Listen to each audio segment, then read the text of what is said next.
Assalamualaikum warahmatullahi wabarakatuh. Shalom, salam sejahtera, Om Swastiastu, Namo Buddhaya, salam kebajikan.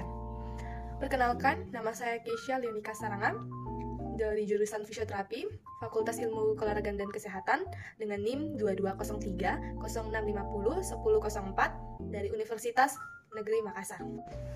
Pada kesempatan kali ini saya akan membahas mengenai materi ragam bahasa lisan dan tulisan. Sebelum itu saya akan membahas sedikit mengenai pengertian dari bahasa. Langsung saja, bahasa adalah alat komunikasi yang disampaikan dari seseorang kepada orang lain untuk mengetahui maksud dan tujuannya.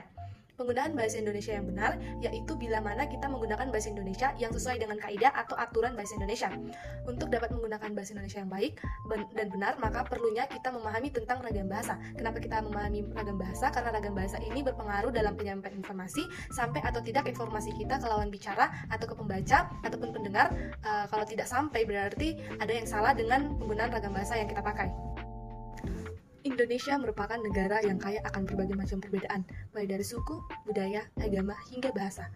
Keanekaragaman inilah yang menjadikan munculnya beraneka ragam bahasa sebagai media komunikasi yang digunakan oleh sekelompok masyarakat. Jadi, apa sih pengertian dari ragam bahasa? Ragam bahasa merupakan variasi bahasa yang dapat diklasifikasikan dari berbagai aspek seperti variasi pemakaian, topik pembicaraan, hubungan pembicara, lawan bicara, orang yang dibicarakan, serta medium pembicaraan. Ragam bahasa biasa dipakai untuk kemudahan dalam berkomunikasi. Selain itu, untuk ketercapaian informasi atau pesan kepada pendengar ataupun pembaca.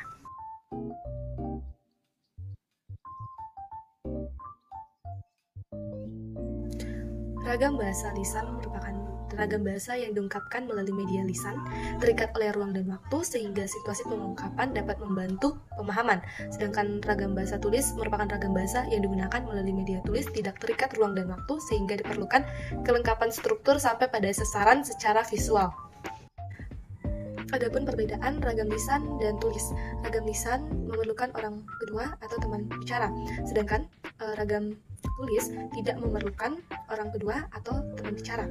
Yang kedua, ragam lisan tergantung situasi, kondisi, ruang, dan waktu, sedangkan ragam tulis tidak tergantung situasi, kondisi, ruang, dan waktu. Yang ketiga, ragam lisan tidak harus memperhatikan unsur gramatikal, sedangkan ragam tulis harus memperhatikan unsur gramatikal. Yang keempat, ragam lisan mempunyai makna dipengaruhi mimik wajah dan intonasi, sedangkan ragam tulis makna dipengaruhi oleh penggunaan tanda baca. Secara umum, bahasa Indonesia dibedakan menjadi beberapa jenis, yaitu ragam bahasa resmi dan tidak resmi.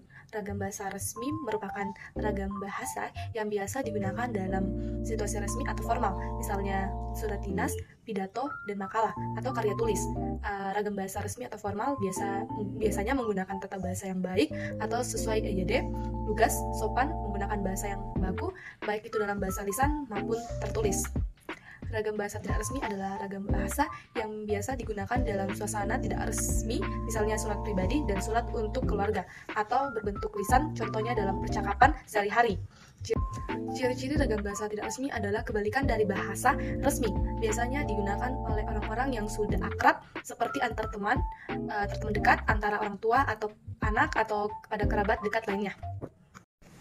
Demikianlah paparan materi ragam lisan dan tulisan dari saya, Keisha Leonika Sarangan. Saya minta maaf apabila ada kekurangan yang saya sampaikan saat memaparkan materi ragam lisan dan tulisan. Atas perhatiannya, terima kasih.